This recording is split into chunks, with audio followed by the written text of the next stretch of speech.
Update.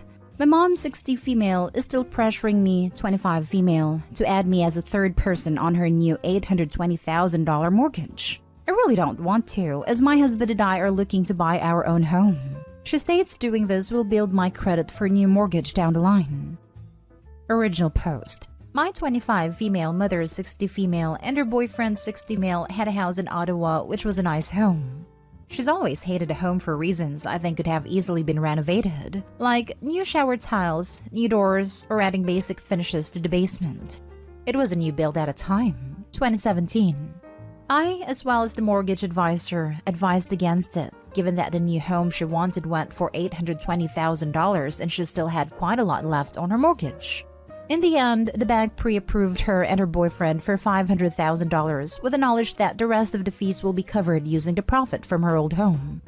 Fast forward to now, she keeps asking me to come on as a third person. Given that with my good job and with a salary of over $65,000, the pre-approval amount will be higher. The issue is, I am now married, and my husband and I are also saving up to buy a home in the next few years. She dismissed it and said doing this with her will build my credit. And when I'm ready to buy a home, the bank will approve me and she will definitely co-sign with us. Is this a thing? Because she went and told her mortgage advisor that I'm interested, but I don't think she gave her the details. Not only that, I'm pregnant and will be going on maternity leave, which means that it's not the time to think about things like this, because I will technically be on employment insurance, which is exactly why my husband and I are waiting until I get back to work, and he gains more seniority in his work. I'm at a loss in what to do because my mom has screwed me over for small amounts of money, so that alone I don't trust her. But it's the fact she's already telling the mortgage advisor I want in, and she's disregarding the fact that I'm married with her own grandkid on the way. However, she did state doing this will build my credit, and it will be easier to qualify for a new mortgage down the line with my husband. Now for the top advice before reading the update. No, the bank will see you as having a massive liability. This will make it much harder, as in the eyes of the bank, you will already be on the hook for a mortgage. You'd also lose your first-time home buyer's land transfer tax rebate too. Parents of my friends tried to do that with their son at 18, buy a house in his name essentially to save the tax. Luckily, he knew about it and said, hell no. Who the heck are those pathetic excuses for a parent? How freaking low must you be to feel okay about screwing over your own child? They rationalize it somehow. People are very good at that. The mortgage you are on will have to be included in your debt ratios when applying for your own mortgage. Having an existing mortgage included in your debts will make it very, very difficult to obtain your own mortgage. Absolutely do not do this. It will make it harder for you to get a mortgage later, as it will be considered your debt. You will be responsible for the mortgage if she doesn't pay it. When you go to get your own mortgage, her co-signing will be useless because she will also already have a mortgage which will be considered. She needs to buy something within her means. If she is relying on your income to be approved for a higher amount, it is not within her means. And now for the update. Last week, I posted what my mother was trying to do, which was have me co-sign her mortgage. Many people have asked for an update. So yesterday, I spoke with a mortgage advisor who not only admitted that my mom was a difficult client, she was trying to do the impossible by getting this mortgage, but he also revealed that the reason she needed me to co-sign a mortgage was because she did not want to listen to his recommendation, which was to return the car she had leased, on which the maturity date is almost due, and to not finance a new car until she gets her mortgage funded, 2 months max. This is to ensure she does not have too much debt, and that her pre-approval amounts stay the same. Instead of doing that, she wanted me on a mortgage so she can increase the funding approval rate and get a new car financed. My husband and I were disgusted and shocked. The mortgage advisor was very honest and stated that if I get in on this, it will significantly reduce my borrowing power, and I will be on the hook for years. He even joked and asked, would you like to stay stuck renting with the inability to borrow and a huge dip on your credit, while she drives the newest fancy cars and lives in a big home? He told us not to do it and think of our future. We're expecting a baby in the fall. To cut it short, most of you are right. She had no intention of helping me in the long run, and it was only to satisfy her wants, while having no issues leaving my husband and baby and I on the hook for almost $1 million. I have confronted my mom, who has yet to answer my texts, and my husband has adjusted that we cut contact with her. I wanted to take the time to thank you all for your honest advice, and to the mortgage advisor who put reality before money. She states doing this will build my credit for a new mortgage down the line. Big lol. This is advice to give teenagers getting their first student credit cards. Absolutely. This would destroy Opie's credit. Opie would have no chance of getting a mortgage in a few years with $800,000 of debt to their name, and all those first-time home buyers' perks would be gone. But Opie's mom would get a new car. Opie, on a serious note, your mom should look out the buyout cost for her leased vehicle versus the resale value. The used car market is crazy right now, and most people can pay X dollars to buy out their lease, then drive the car over to the used car lot and sell it for X plus $5,000 or whatever. That's free money basically, so I highly recommend you look into it. I'm not sure which scenario is worse, that your mother believes this or that she thinks you're stupid enough to buy it.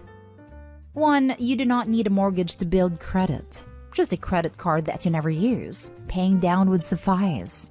2. If you are added on a mortgage/title, you, plus husband if purchasing together, will lose your first-time home buyer credit. 3. Just say no. Refuse to sign any documents. Yes, the mortgage advisor spoke to me about a first-time home buyer plan and how I would lose it if I co-signed this. I knew about this and told my mom. She dismissed it and said who cares because my husband would qualify. True, but really? I recall this post and commend you for making this difficult, but not so difficult decision. As a mother-to-be, you've absolutely made a right choice for your family, and like what your own mother was doing for her child. My answer isn't financial, but is this a pattern of behavior for her? Has she always tried to harm you for her own benefit and tried to guilt-trip or manipulate you or others to get what she wants? If so, your husband is onto something with a suggestion of cutting contact with her or at least severely limiting it. She will likely continue to harass, shame and guilt you, telling you how you robbed her of her house. You don't need that now with a baby on the way. When I was younger, 21, I got the opportunity to move to the UK after finishing school. It was all against her wishes as she wanted me to stay in Canada for no good reason. I was living with her and forced to pay $1,000 in rent, plus utilities for living in her unfinished basement. When I told her I wanted to save and asked her to reduce the rent or give me startup money, she blamed me for being bad with money. At the time, I only made about $1,600 a month. Nevertheless, I rebelled, saved my money, got a second job, got the visa, and moved to the UK, which is actually where I met my now husband. When I was there, I was thriving in my own way, a job, apartment, friends, etc. Then about a year later, she would send me WhatsApp messages telling me she's extremely sick and had issues with her nerve muscles which was preventing her to move.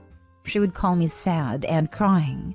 A few months later, I went back only to see she was perfectly healthy and has never been better. She would then ask for money, get me to stay with her, and it's all a blur. But I gave up the apartment, paid what was left of the rent, and ended up staying in Canada, stagnant and paying her $1,000 plus utilities to stay with her. The only good thing that came from this was that I met my husband. We're now here, and he seems to catch on much quicker to my mom's manipulative tactics. Last story is titled, Update. Am I the a-hole for being upset that my siblings are getting my part of an inheritance but I'm not because I'm a recovering addict? Original post. My parents are pretty wealthy. I'm 26, and from 21 to 25 I was in and out of rehabs. I was abusing so many different kinds of substances, and I wasted so much money. I owed it once and it destroyed my family to watch me go through that. I am intensely ashamed of who I was as a person, and I have been sober for almost a year. My parents are now approaching their late 60s and have started finalizing their wills and inheritance. Yesterday, they sat me down and told me that I will not be getting any of the inheritance, as they don't trust me not to relapse with all that money suddenly in my possession, and as a result, my siblings will be getting my share of the money. I was pretty upset about this, and I said that they were going to make my siblings rich, while I would get nothing from it, and that wasn't fair. I was almost yelling at this point. They told me to calm down, but I was too upset to listen, and I left. I called my brother and sister after I left and told them what my parents said, and they said that it was their choice and there wasn't anything they could do. I accused them of just wanted all the money for themselves and not caring about what happened to me. Today, I have my dad texting me that they are worried about me and disappointed in my behavior yesterday. I talked to my sponsor and he said that while anger is understandable, I have to do everything in my power not to ruin the trust I've built with my family over the past year, and acting like an a-hole addict won't help. Sometimes I still have trouble with my reactions to things now that I'm sober. However, I don't feel as though I'm entirely unjustified here. Am I the a-hole for getting upset? Now for the top comments before reading the update. You're the a-hole because you probably spent your share of the inheritance every time they tried to help you. Seriously? Add up every dollar they've spent on your addiction, or ask them to add it up, and then ask yourself if you deserve any more. Don't forget all the time and emotional labor that goes with all this. How many days off or vacations got sidelined? How many sleepless nights? Emotional/relationship damage caused by things said or done while OP was under the influence. OP, you took up way more than your fair share, and way more than the inheritance is even worth.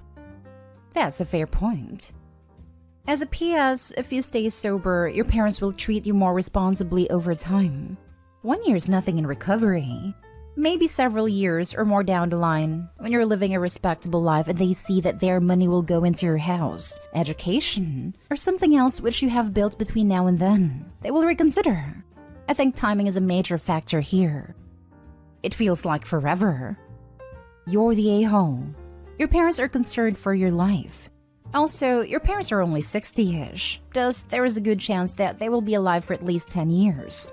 I believe USA life expectancy is north of 70. That leaves plenty of time to amend a will. You are only a year out of rehab, so your parents are just making plans for the way things are today. Edit. Just reread that as late 60s, but the point still remains. They have to plan based on today, not based on what could be 10 years from now. But the way things are now won't always be the case. First, congrats on nearly a year. That being said, you spent nearly 1/5 of your life in rehab. I wouldn't blame them for not trusting you yet, especially since I bet you were using before the rehab. I'm guessing your parents paid for that? Not to mention all the attention that had to be put on you. That could have gone to your siblings. Addicts are an Olympic-sized pool's drain on a family's mental health and finances. They worried about you, made sure you were getting help, paid for it, and you repay them by going ballistic about that they won't treat you as if you did nothing to them? Yeah, they did pay for it. And now for the update. My first post wasn't hugely popular, but I wanted to update anyways. After what happened with my parents, I won't lie, I relapsed. I had a weekend where I blacked out. I remember getting back to my apartment and all the drugs and booze I had bought was gone. And it was a Monday morning. It was a lot of stuff.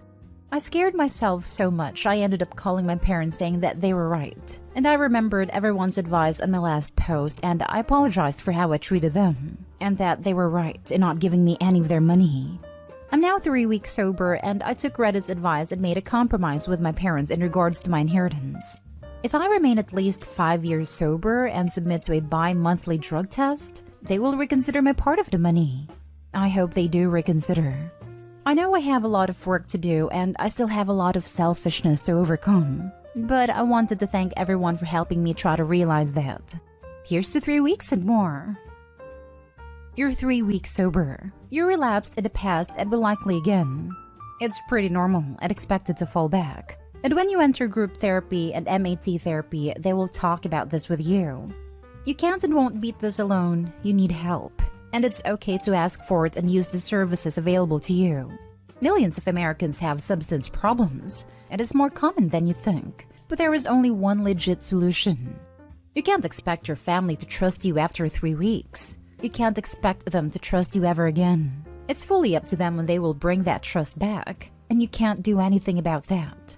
Get help. Join the addiction thread.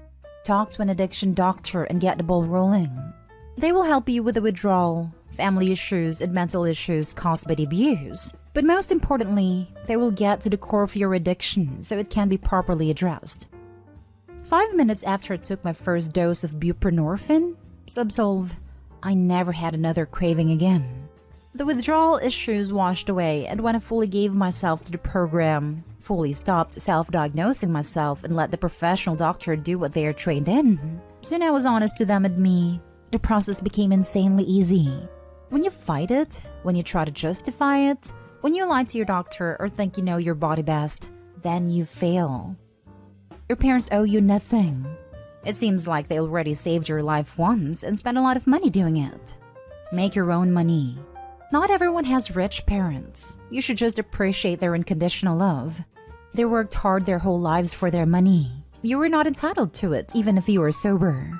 Also, be sober for you, not for money. Abso-freaking-lutely couldn't agree more. Being sober for money will kill you when the money comes. Addiction might take a break while you're sober, but it will pick up where it left off and can oftentimes pick up steam for lost ground if it gets traction. A sudden influx of money is almost always a destructive force if your foundation for sobriety is built on anything but a solid cornerstone. You more or less prove their point. At a first hurdle, you immediately used again. If they give you a penny more, you'll just relapse.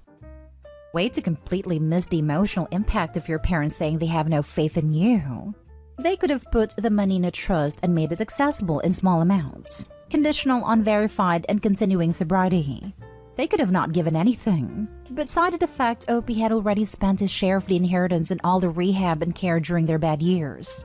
But no, they basically just told him they don't think he'll amount to anything ever again. I'd probably relapse too. Not that I expect better from this sub. The last thread was a judgmental garbage fire, and I'm sure this one will be too. Huge amounts of people just straight up telling Opie is guaranteed to relapse again and is a piece of crap for doing so. That'll sure help him move forward.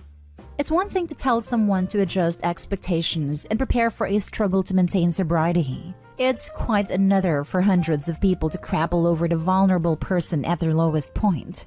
Nice job, everyone. Hope the self-righteous high was worth it.